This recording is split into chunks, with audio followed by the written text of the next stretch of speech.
आज हम आपको एक विशेष बात बताते हैं। सालिग्राम के पूजा किस किस के घर में होती है? सालिग्राम की पूजा कितना जानते हो? सालिग्राम की पूजा के विषय में कितना जानते हो?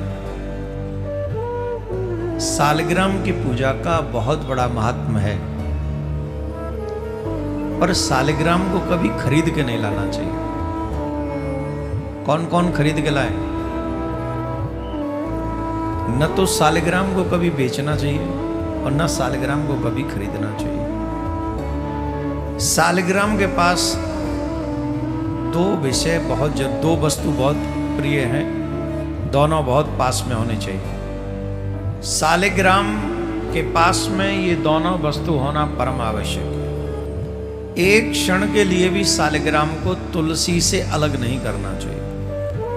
तुलसी सालिग्राम पर प्रत्येक क्षण होनी चाहिए।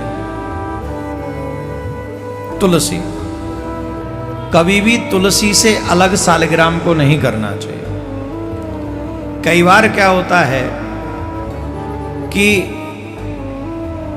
सालिग्राम को स्नान घर कराना है, तो कैसे स्नान कराएं? तुलसी तो हटानी ही पड़ेगी। ध्यान से सुनिए, बहुत अच्छी बात बता रहे हैं।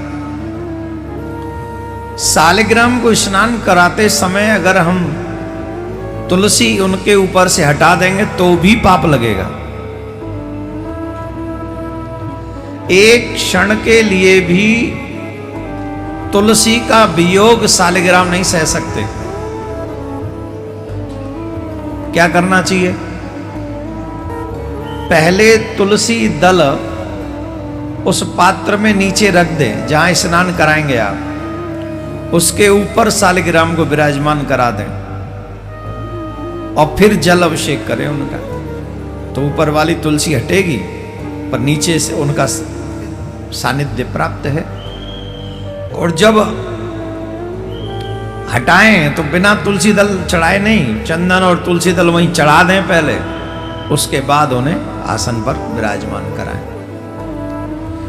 दो विशेष प्रिय हैं सालिग्राम को, एक तो तुलसी दल, दूसरा शंख।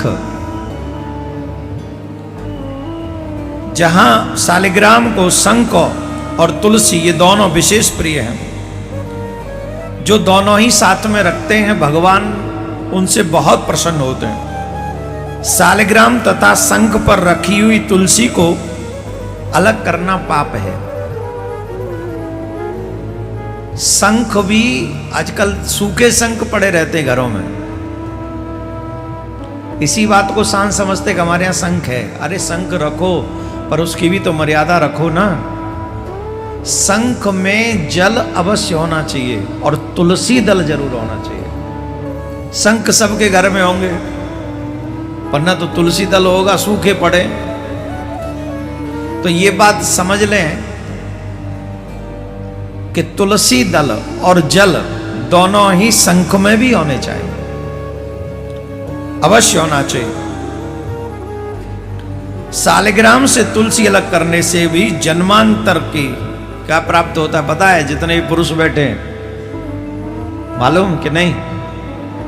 जो तुलसी अलग करता है सालिग्राम से, उसे अगले जन्म में पत्नी का सुख नहीं मिलता। तमाम जन्मों में अकेला ही रहना पड़ता है।